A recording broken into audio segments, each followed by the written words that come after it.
देखो इसमें तुमसे cos फाई की वैल्यू पूछा जा रहा है, cos फाई।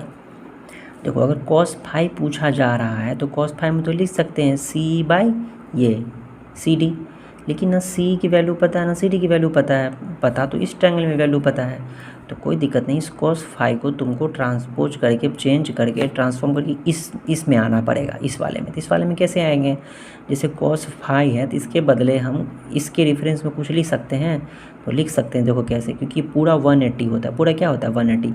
तो ये cos फाई एंगल निकालने के लिए हम ये कर सकते हैं कि पूरे 180 में से अगर हम यहाँ से यहाँ तक की वैल्यू माइनस कर दे, 180 में से, इस 180 में से अगर इतना वैल्यू माइनस कर दे तो ये फाई बचेगा कि नहीं। ये हम क्यों सोच रहे हैं, क्योंकि इस ट्रायंगल में cos फाई निकाल रहे हैं, तो ये भाई ये तो लिख सकते हैं ना, इसकी लेंथ पता है ना इसकी लेंथ पता है, इसलिए cos फाई में फाई एंगल जो फाई है इसके बदले हम इधर वाला में ले रहे हैं एंगल।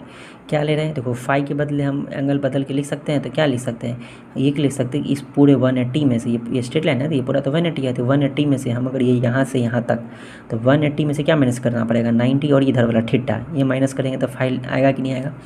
तो cos इस फाई की जगह हम क्या लिख सकते हैं कि 180 माइनस क्या माइनस करना पड़ेगा, ये पूरा माइनस करना पड़ेगा कि नहीं, पूरा मतलब क्या 90 प्लस थीटा को क्या करना पड़ेगा माइनस करना पड़ेगा। यहाँ बिग ब्रैकेट दे देते हैं, देखो यहाँ माइनस दिए हैं तो यहाँ ब्रैकेट डालना पड़ेगा, क्योंकि ब्रैकेट इसलिए डालेंगे क्योंकि पूरा माइनस करना पड़ेगा, ठीक है 90 ये पूरा मिला के माइनस करना पड़ेगा।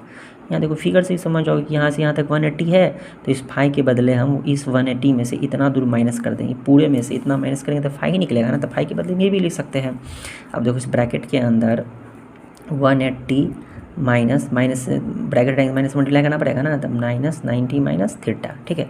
तो cos 180 में से 90 क्या, तो 90 माइनस थीटा, ठीक है।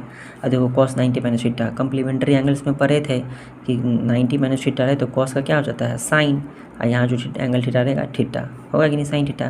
तो अब साइन थीटा देखो, तो इस थीटा साइन थीटा तो इस ट्रायंगल में आ गया ना, तो इस थीटा के रेफरेंस में साइन हम निकाल सकते हैं कि नहीं, सामने वाला साइड, और क्या लिखते हैं हाइपोटेनस, सामने वाला साइड कितना है 4 और हाइपोटेनस 5, तो ये हो गया। तो cos 5 बराबर क्या आ गया 4/5।